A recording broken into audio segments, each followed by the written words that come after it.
اعوذ باللہ من الشیطان الرجیم بسم اللہ الرحمن الرحیم الحمد للہ رب العالمین الصلاۃ والسلام علی سید الانبیاء والمرسلین سیدنا و نبینا و شفیع ذنوبنا و طبیب قلوبنا و نفوسنا ابو القاسم محمد وعلى اہل بیتہ طیبین طاہرین المعصومین الذین اذهب اللہ عنہم الرجس وطہرہم تطہیرا ولعنۃ اللہ علی اعدائہم اجمعین من الآن الى قیام یوم الدین اما بعد وقد قال اللہ الکریم فی محکم کتابہ العظیم بسم اللہ الرحمن الرحیم من اعرض عن ذکری فإن له معیشة ضنکا ونحشرہ یوم القیامت اعمی قال رب لما حشرتنی اعمی قد کنت بصیرا قال اتتک آیاتنا فنسیتها فکذالک اليوم تنسی۔ سب کا اولاً ما شکر گزار آیا ان چینل کے حوالے سے اصغریہ علم و عمل کے ان گروپ کے حوالے سے جن ان پروگرام کے مرتب کیا ہے پروگرام کی ترتیب دئی ماہ مبارک رمضان کے استقبال کے حوالے سے ایکڑو درسی پروگرام جو سلسلو شروع کیا ہے۔ ماہ مبارک رمضان کی حقیقت تمام اسا سبھی جگہ واضح ظاہر ہے۔ ماہ مبارک رمضان اچن وارو ہے، ہیر استقبال ماہ مبارک رمضان ہے۔ رمضان ایک بابرکت پر مغفرت مہینو ہے، انسان کے لائے کامیابی کامرانی انسان ساز ایک ماہ مبارک رمضان ہے۔ انسان پانجی ونائل عظمت و شرافت، انسان پانجی گم شدہ حقیقت کے اگر تلاش کرے تو گم شدہ حقیقت انسانیت واری وہ انسان کے ماہ مبارک رمضان میں ملی سکے تھی۔ ظاہر ہے ماہ مبارک رمضان اللہ جو مہینو ہے، اللہ کے طرف کا ماہ مبارک رمضان میں جے احکام ہیں اللہ سے ہی حکم ڈنو ہے ماہ مبارک رمضان میں اور روزے رکھن کے لائے تواں تے روزہ فرض کیا ویا ہے۔ اور روزو انسان جو ہے وہ صرف کھائن پین کے تعلقات سے نہ ہے، بہترین میں بہترین روزو، بہترین میں بہترین عبادت ماہ مبارک رمضان میں وہ ہے روزے سے ذکر خدا کر، ذکر پروردگار۔ اگر رمضان شریف کے حوالے سے یا ماہ مبارک رمضان میں اگر ذکر خدا صوم کی حالت میں، روزے کی حالت میں انسان اگر وہ پانچے ماہ مبارک رمضان کے سلسلے کے ذکر خدا سے اگر جے کدے سجو ڈی انسان بیٹھو ہے، جن کے لائے کائنات کے نبی سردار انبیاء شعبان کے آخری جمعے کے خطبے میں ارشاد فرمایو کہ ماہ مبارک رمضان جو ہے یہ ماہ مبارک رمضان جو راتیوں تمام ہیں، ماہ مبارک رمضان جا تمام ڈیئن کا افضل ہیں، ماہ مبارک جو گھڑیوں تمام گھڑین کا افضل ہیں، ماہ مبارک جا ساعتوں کلاک منٹ سیکنڈ ایام جے ہیں وہ تمام ایامن کا تمام لیالی کا راتن کا بہتر ہیں۔ ظاہری ہے بہتر جکا شے آئے وہ ماہ مبارک رمضان میں وہ آئے تو اسان جے لائے اور روزے واری عظیم عبادت ऐं रोज़ो हक़ीक़त में माह मुबारक रमज़ान जो रोज़ो तौहीद ऐं वहदानियत जो वॾे में वॾो सबूत आहे। तौहीद ऐं रबूबियत जे इक़रार जो मंबा ऐं मर्कज़ जेको आहे उहो रोज़ो आहे। जंहिं रोज़े जी हालत में तव्हां सां माह मुबारक रमज़ान अचे थो, अगरि माह मुबारक रमज़ान में तव्हां असां सभिनी जे रोज़े में नियत में इख़लास हुजे, ख़ुलूस हुजे, तव्हां असांजे रोज़े में, तव्हां असांजी इबादत में अगरि ख़ुलूस हुजे त मां सम्झां थो इहो रोज़ो ई आहे जेको इंसान जे उन सिफ़ात ते इंसान खे मुतसिफ़ थी करे सघे थो जंहिं सिफ़ात जो इंसान हक़ीक़ी इंसान उन कमाल जो मालिक आहे। यानी कमाल तॾहिं मिलंदो जॾहिं रोज़ो लिलाहियत अल्लाह जे लाइ माण्हू रखे, बग़ैर रियाकारी जे, रिज़ाए ख़ुदा जे लाइ। रोज़ो रिज़ाए ख़ुदा जे लाइ हुजे। जंहिं रोज़े जे लाइ रसूल ख़ुदा जन फरमाइनि था कि हुन टाइम में नौम क़ौम इबादत, तव्हांजी निंड बि जेका आहे उहा इबादत आहे, ऐं तव्हांजो साह खणणु जेको आहे उहो तस्बीह जे बराबरि आहे। हती की रिवायत में एतिरियूं हदीसूं ऐं फ़रामीन मासूमीन जा मौजूदु आहिनि कि अगरि इंसानु वेठो आहे ऐं रोज़े जी हालत में आहे, तस्बीह जा दाणा जेके आहिनि ऐं माना निंड में इंसानु सुतो पियो आहे ऐं आराम में आहे, पाण बिल्कुलु आराम जी हालत में अगरि जेकॾहिं हुनजी तस्बीह जा दाणा हलनि नथा ऐं ख़ामोश थी था वञनि, तॾहिं बि अलाह साईं उन्हनि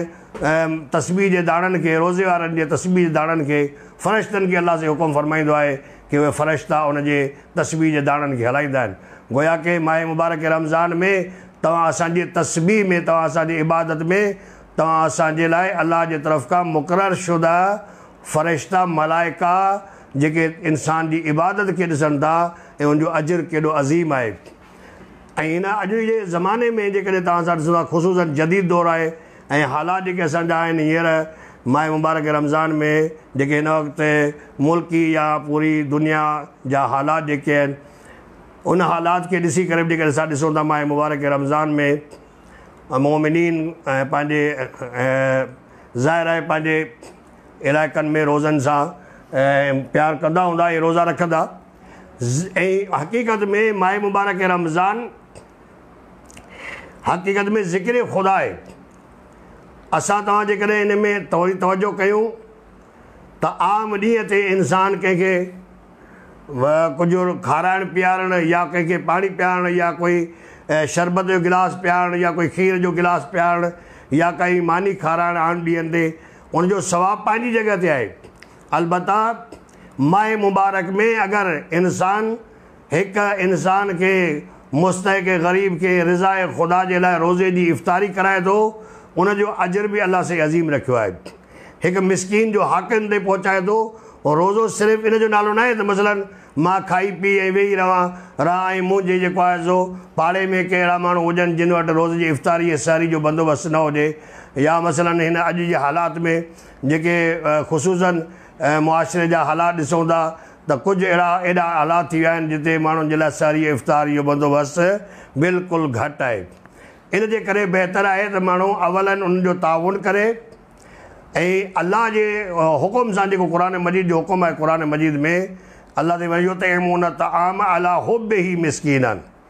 अल्लाह जे मुहबत जे लाइ कंहिं मिस्कीन खे खाधो खाराइणु,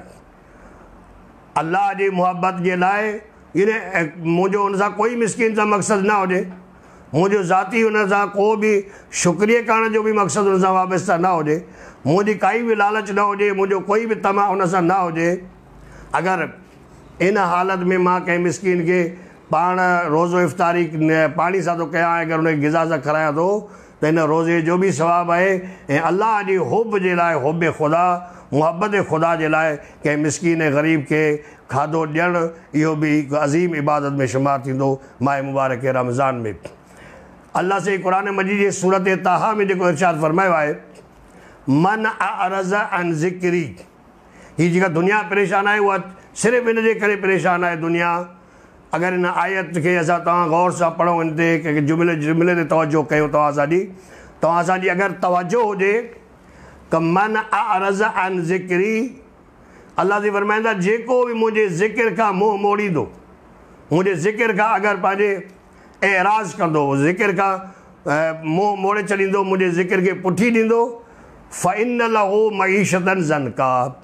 اللہ سے فرمائندہ وہ میں دنیا میں ان کے لائے زندگی تنگ کرے چھڑींदुमि یعنی ذکر کا موہ موڑ جو نتیجو رزق تنگ تھی وجن تاں پان ॾिसूं था یہ دنیا جا حالات जेके ॾींहों ॾींहुं थी था वञनि था उहे इंसान जे मुश्किलातूं वधंदी वञनि थियूं ऐं रिज़्क़ जे हवाले सां इंसान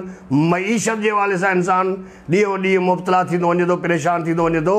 ऐं हक़ीक़त में अगरि ذکر خدا انسان جو ماہ مبارک میں ہو جائے ماہ مبارک رمضان میں تو انسان کی معیشت میں سدھری سکے تھی یہ دنیا جا حالات جے کے ساتھ ॾिसूं था اگر دنیا جا حالات سٹھے نمونے سے ॾिसणु चाहियूं था त पाकिस्तान मां किरोना ख़तमु थी वञे दुनिया मां किरोना ख़तमु थी वञे दुनिया मां इहे मुश्किलातूं ख़तमु थी वञनि त माह मुबारक रमज़ान में इख़लास सां रोज़ो रखणु ऐं ग़ुरबा ऐं मसाकीन जी मदद करणु ऐं अलाह जे ज़िक्र में पंहिंजे पाण खे मसरूफ़ रखणु इहो अज़ीम कमु आहे माह मुबारक रमज़ान में यानी ज़िक्र ख़ुदा जेको तव्हां सां तस्वीर पढ़ो था इहो बि ज़िक्र ख़ुदा आहे अगर तव्हां सां जेकॾहिं कोई इस्तिग़फ़ार पढ़ो था त मग़फ़िरत माह रमज़ान माह मग़फ़िरत माह रमज़ान माह रहमत माह रमज़ान माह क़बूलियत तौबा इस्तिग़फ़ार यानी एतिरा हिकिड़ा रुतबा मिलनि था हिन माह मुबारक रमज़ान में लेकिन अज़ीज़ असां तव्हां ॾिसूं था हिन दुनिया में अगरि हिन दुनिया में जेकॾहिं तव्हां असांजी तवजो हुजे त उन तवजो में तव्हां असांखे इहा ख़बर ज़रूरु पवंदी त दुनिया जा हालात जेके आहिनि हर हिकु इंसान परेशान आहे कोई इंसान जेको आहे हिन ज़माने में मुतमइन न आहे वॾियूं वॾियूं ताक़तूं दुनिया जूं वॾा वॾा ताक़तवर इदारा वॾा वॾा दुनिया जा जेके वॾा वॾा मुल्क पाण खे गोया के माज़ला उहे पाण खे ख़ुदा सम्झंदा हुया हींअर उहे मजबूर आहिनि उन ख़ुदा जे वहदानियत जे अॻियां अलाह जे रबूबियत जे अॻियां उहे माण्हू मजबूर आहिनि मईशत तंग थींदी वञे थी इन जो नतीजो इहो आहे मन आरज़ अन ज़िक्री फ़इन लहू मईशतन ज़नका इंसान जॾहिं ज़िक्र ख़ुदा खां मुंहुं मोड़ींदो आहे अलाह जी वहदानियत खे छॾे ॾींदो आहे त पोइ अलाह उनखे इहा सज़ा ॾींदो आहे त उनजे लाइ मईशत तंग करे छॾींदो आहे व नशरुहु यौमल क़यामत आमा अल्लाह ते फरमाईंदा ही ॿी सज़ा हुनजे लाइ इहा आहे क़यामत जे ॾींहुं कि क़यामत जे ॾींहुं जेको अलाह जे ज़िक्र खां ख़ुदा जे रबूबियत वहदानियत जे ज़िक्र खां अलाह जे तस्बीह खां अलाह जे इबादात खां अलाह जे वाजिबात खां जेको मुंहुं मोड़ींदो आहे ऐं उतां पुठी ॾींदो आहे अलाह जे ज़िक्र खे पोइ अलाह ते फरमाईंदा नशरुहु यौमल क़यामत आमा क़यामत जे ॾींहुं उनखे अंधो उथारियो वेंदो क़यामत जे ॾींहुं गोया केतिरी हिकिड़ी पुरमाना ही आयत है क़ुरान मजीद जी बा मक़सद आयत है क़ुरान मजीद जी अल्लाह जे ज़िक्र का मुंह मोड़ जो नतीजो उनजो रिज़ल्ट उनजो मक़सद जेको आहे अल्लाह जे ज़िक्र का मुंह मोड़ जो नतीजो आहे कि दुनिया परेशान आहे मां सम्झा थो हींअर असांजे दुनिया में जेके माण्हू इमदाद या मसलन उनखे राशन वठण जे लाइ जेतिरा परेशान आहिनि असां ॾिसूं था दुनिया में ओतिरा माण्हू ख़ुदा खे यादि करण लाइ कोई तयारु न आहे उहे माण्हू दरनि दरनि ते धिका खाइनि था दरवाज़नि ते धिका खाइनि था उहे माण्हू लेकिन उहे माण्हू ख़ुदा जे ज़िक्र जे लाइ कॾहिं तस्बीह खणी हिन वबा खां हिन बीमारी खां ऐं माह मुबारक रमज़ान में उहो इंसानु तयारु न आहे त मां पंहिंजे गुनाहनि जी माफ़ी वठां जंहिंजे करे इहा मूंखे सज़ा मिली आहे अज़ीज़ो वाक़िअ हीउ अहिड़ो माहौल आहे हिन ज़माने में हिन टाइम ते ख़ुशूसन मां अर्ज़ु कयां हीउ अहिड़ो ज़मानो आहे ख़ुशूस हिन ज़माने में जंहिंमें तव्हां असां पाण रहूं पिया हिन ज़माने में अगरि तवजो कयूं त जेके बि इंसान खे सज़ाऊं मिलनि थियूं उहे इंसान जूं पंहिंजे गुनाहनि ऐं ख़ताउनि जे करे आहिनि अलाह जी रबूबियत अलाह जी वहदानियत हज़रत मुहम्मद मुस्तफ़ा सल्लल्लाहु अलैहि वआलिहि वसल्लम व मौलाए मुत्तक़ियान अली इब्न अबी तालिब अलैहिस्सलातु वस्सलाम या इमाम मासूमीन अलैहिस्सलातु वस्सलाम माह मुबारक रमज़ान में ग़ुरबा और मसाकीन ताईं पाण बग़ैर रोटी जे बग़ैर कंहिं खाधे जे रोज़े खे इफ़्तार कनि था पाणी सां पर ग़ुरबा और मसाकीन ताईं पंहिंजे इफ़्तारी जे टाइम ते या सहरी जे टाइम ते उन खाधो पहुचाइनि था असां तव्हांखे सीरत मासूमीन सीरत मुहम्मद मुस्तफ़ा सल्लल्लाहु अलैहि वालि वसल्लम ऐं मौला ऐं मुत्तक़ियान अली इब्न अबी तालिब अलैहिस्सलातु वस्सलाम ऐं मासूमीन जी सीरत जेका तव्हां असांखे मिले थी उहा सीरत इहा आहे कि पाण बुख ते रही ऐं ॿिए खे तव्हां रोज़ो सहरी इफ़्तारी करायो ऐं बहितरीनु इबादत आहे من اعرض عن ذکری فإن له معیشۃ ضنکا ونحشرہ یوم القیامۃ اعمیٰ. क़यामत जो ॾींहुं थींदो, क़यामत जे ॾींहुं जॾहिं इंसान खे अंधो उथारियो वेंदो, उन टाइम ते इहो इंसान चवंदो, या रब्बे, ऐं मुंहिंजा परवरदिगार, लिमा हशरतनी आमा, परवरदिगार तूं मूंखे अंधो छो उथारियो आहे? क़द कुन्तु बसीरा, जॾहिं त मां दुनिया में ॾिसंदो हुयुमि, दुनिया में मुंहिंजी बसारत बिल्कुलु सही हुई, मां दुनिया में ॾिसंदो हुयुसि, मूंखे तूं अंधो करे छो उथारियो आहे? अलाह तरवाईंदो, इज़ा अततका आयातुना फनसीतहा, मुंहिंजियूं तोॾे निशानियूं आयूं, तो उन्हनि खे भुलाए छॾियो. कज़ालिकल यौम तुनसा, अगरि तो दुनिया में मूं अलाह खे भुलाए छॾियो त अलाह जी ज़ात फरमाए थी कज़ालिकल यौम तुनसा, ओ उन क़यामत वारे ॾींहुं, फ़ैसिले वारे ॾींहुं अलाह से चवंदा मां तोखे भुलाए छॾींदुमि. अज़ीज़, जेकॾहिं वाक़िअनि अलाह जे ज़िक्र माह मुबारक रमज़ान में, असांजी इबादत जेका रमज़ान शरीफ़ में थिए थी, रमज़ान मुबारक में, उहा माह मुबारक रमज़ान में हुकूकुल इबाद जो ख़्यालु, हुकूकुल्लाह, हुकूकुल इबाद, हुकूकुल इबाद जो ख़्यालु, हुकूकुल्लाह जो ख़्यालु आहे. मसलन रोज़ो इंसान रखे थो, इहो हुकूकुल्लाह बि शुमार आहे. हुकूकुल इबाद में कंहिंजा हक़ अदा करणु, मसाकीन और ग़ुरबा जा हक़ अदा करणु, ऐं उन खां बाद में माह मुबारक रमज़ान में अज़ीज़ ऐं रिश्तेदारनि जा हुकूक जेके थियनि था, सिले रहमी थिए थी,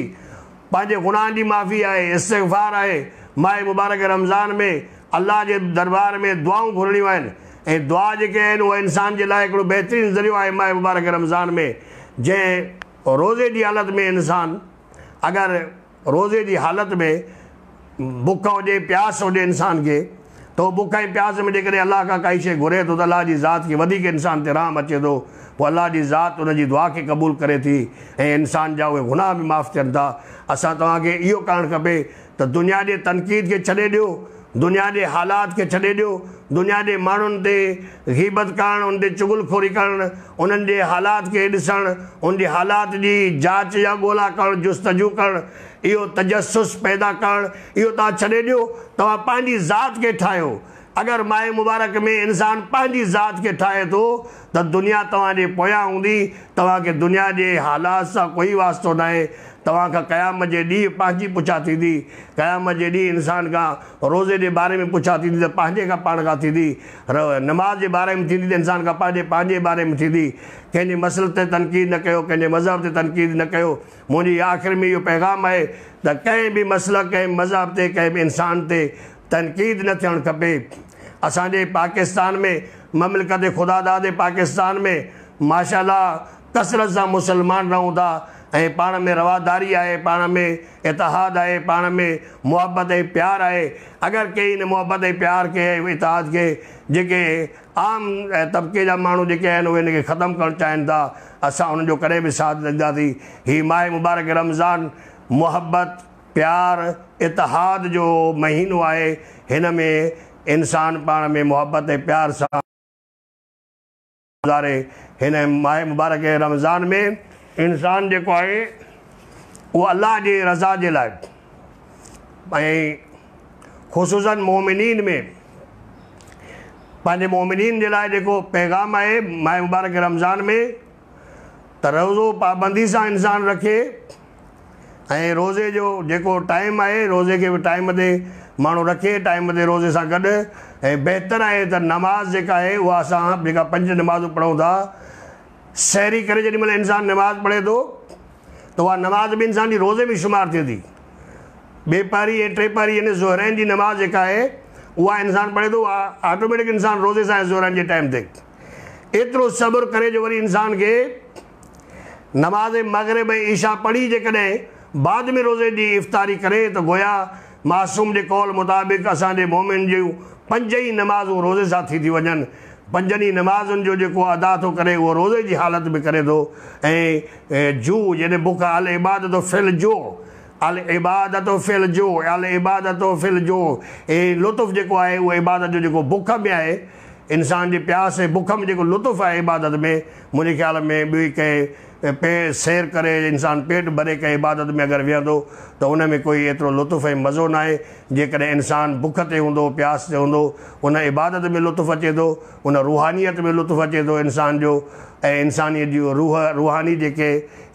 अक़दार आहिनि उहे इंसान जा बुलंद थियनि था. इंसान जेके रूहानी ताक़त आहे इंसान जी मज़बूत थिए थी. लिहाज़ा असां तव्हां सभई माह मुबारक रमज़ान में ख़ुसूसन माह मुबारक रमज़ान में इहो इरादो कयूं त असांखे जीअं आइमा मासूमीन अलैहिमुस्सलातु वस्सलाम ख़ुसूसन मौला इमाम अली अलैहिस्सलातु वस्सलाम माह मुबारक रमज़ान में मौला जी शहादत आहे ऐं माह मुबारक रमज़ान में अली मौला जन कहिड़े सादगी सां रोज़ा रखिया ऐं मौला जन पाणी सां रुगो सिर्फ़ु रोज़ो इफ़्तार कंदा हुया ऐं सहरी मौला केॾो सादगी सां कंदा हुया। हालांकि उन ई कूफ़े जे शहर में मौला इमाम अली अलैहिस्सलातु वस्सलाम पंहिंजे हुकूमत जे दौर में अली मौला जन गरम मानियूं खणी कुलनि ते यतीमनि मिस्कीननि जे दरवाज़नि ते मौला अली अलैहिस्सलाम पहुचाईंदा हुया। असां तव्हांखे बि सीरत अमीर अल मोमिनीन अली बिन अबी तालिब ते अमल करणु खपे ऐं मौला इमाम हसन मुश्तबा जी आमद आहे 15 रमज़ान मुबारक ते ऐं ख़ुसूसन जेको आहे सरदार अंबिया हज़रत मुहम्मद मुस्तफ़ा सल्लल्लाहु अलैहि व आलिहि वसल्लम जी ॾसियल राह ते उनजे हिदायत ते उनजे पैगाम ते ऐं ख़ुसूसन क़ुरान मजीद जेको अल्लाह जे तरफ़ खां आहे क़ुरान मजीद जी तिलावत माह मुबारक रमज़ान में कसरत सां कई वञे। ऐं अफ़सोस आहे कि क़ुरान मजीद जहिड़ी अज़ीम किताब खे बि तव्हां असां महदूद करे छॾियो आहे कि माह मुबारक में रमज़ान में अचे थो क़ुरान जी तिलावत करणु शुरू करे ॾियूं था। हालांकि अगरि पूरे साल में असां क़ुरान खे पंहिंजो विर्द बनायूं क़ुरान मजीद खे असां पंहिंजी ज़िक्र जो हिकिड़ो हिसो बनायूं कोई हिकिड़ो कलाकु असां क़ुरान मजीद खे ॾींहं में ॾियूं त मुंहिंजे ख़्याल में हीउ क़ुरान मजीद बि असांजे लाइ घर में जेको मौजूदु आहे उहो हिदायत आहे क़ुरान मजीद जेको आहे उहो नूर आहे क़ुरान मजीद अल्लाह जे तरफ़ खां हिकु इंसान साज़ बहितरीन किताब आहे क़ुरान मजीद तव्हां असां सभिनी मुस्लमाननि जे घर में आहे। क़ुरान मजीद बि असां तव्हांजे सभिनी जे घर में मौजूदु आहे। क़ुरान मजीद ते अमल करणु ऐं मौला अली अलैहिस्सलातु वस्सलाम जे फ़रामीन रसूल ख़ुदा जे अहादीस और सीरत ते अमल करण जो नालो इंसान अगरि वाक़ई कमाल आहे उन इंसान जो जेको अल्लाह जो चवणु करे ऐं क़ुरान जो चवणु करे रसूल ख़ुदा जे हदीस ते अमल करे अली मौला जे फ़रमान ते अमल करे इहा हक़ीक़ी ज़िंदगी आहे इंसान जी। त हिन हक़ीक़ी ज़िंदगी खे अगरि तव्हां सां माह मुबारक रमज़ान में कोई कमियूं कोताहियूं थी वियूं आहिनि त उन माह मुबारक रमज़ान में असां तव्हां रोज़ा पंहिंजे टाइम सां रोज़ा रखूं ऐं रोज़ा रखण खां पोइ तव्हां असां उन रोज़नि जे अहमियत खे सम्झूं ऐं रोज़ो जेको आहे अल्लाह जी ज़ात फरमायो अस्सौमु ली व अना उजज़ी बे ख़ालिक़ काइनात फरमाईंदा रोज़ो जेको आहे उहो मुंहिंजे लाइ आहे ख़ासि मुंहिंजी इबादत आहे ऐं आऊं अलाह उनखे पंहिंजे हथनि सां पाण जज़ा ॾींदुमि। यानी अल्लाह जी ज़ात फरमाए थी मां अलाह उनखे जज़ा ॾींदुमि माह मुबारक रमज़ान में अगरि कोई रोज़ो रखे थो त मां अलाह उनखे पाण जज़ा ॾींदुमि। कहिड़ी अज़ीम इबादत आहे जो इन जी जज़ा जेको आहे ख़ालिक़ काइनात पंहिंजे तौहीद ऐं रबूबियत जे हथां पंहिंजी इन जो अजर तव्हां असांखे इनायत फरमाए। माह मुबारक रमज़ान अल्लाह जी तरफ़ खां हिकु बहितरीनु महीनो आहे ऐं अल्लाह साईं खां दुआ आहे कि अल्लाह साईं तव्हां असां सभिनी खे इन माह मुबारक रमज़ान में ज़िक्र करण जी तौफ़ीक़ इनायत फरमाए तव्हां असां सभिनी जे रिज़्क़ में इज़ाफ़ो फरमाए तव्हां असांजे रूहानियत में इज़ाफ़ो फरमाए तव्हां असांजे अल्लाह से गुनाहनि खे माफ़ फरमाए तव्हां असांजे इबादात में अल्लाह से लुत्फ़ इनायत फरमाए तव्हां असांजे ज़िक्र में अल्लाह साईं मुहबत ऐं लगन ज़िक्र में अल्लाह जी ज़ात इरशाद फरमाए। अल्लाह जी ज़ात खां दुआ आहे कि अल्लाह साईं तव्हां असां सभिनी जे हिन दुआउनि खे माह मुबारक रमज़ान में क़बूल फरमाइनि सभिनी जी दुआउनि खे ऐं मुंहिंजी दुआ इहा आहे तव्हां सभिनी जे लाइ कि माह मुबारक रमज़ान में अल्लाह से तव्हां असां सभिनी खे इबादत करण जी तौफ़ीक़ इनायत फरमाए। ख़ुसूसन इमाम ज़माना अजलल्लाहु फ़रजो शरीफ़ मौला इमाम ज़माना अजलल्लाहु फ़रजो शरीफ़ जन जी ज़ियारत नसीब फरमाए। अल्लाह से तव्हां असां सभिनी खे ऐं तव्हां असां सभई मौला जे ज़ियारत सां मुशर्रफ़ थियो ऐं तव्हां असां सभिनी खे अल्लाह साईं पंहिंजे रुबूबियत ऐं तौहीद जे तौहीद रुबूबियत ऐं उलूहियत और रुबूबियत जे करम सां अल्लाह साईं तव्हां असां सभिनी जे मथां महिरबानी फरमाए। ख़ुदावंद अज़्ज़ वजल खां दुआ आहे कि अल्लाह साईं तव्हां असां सभिनी जे दुआउनि खे क़बूल फरमाए।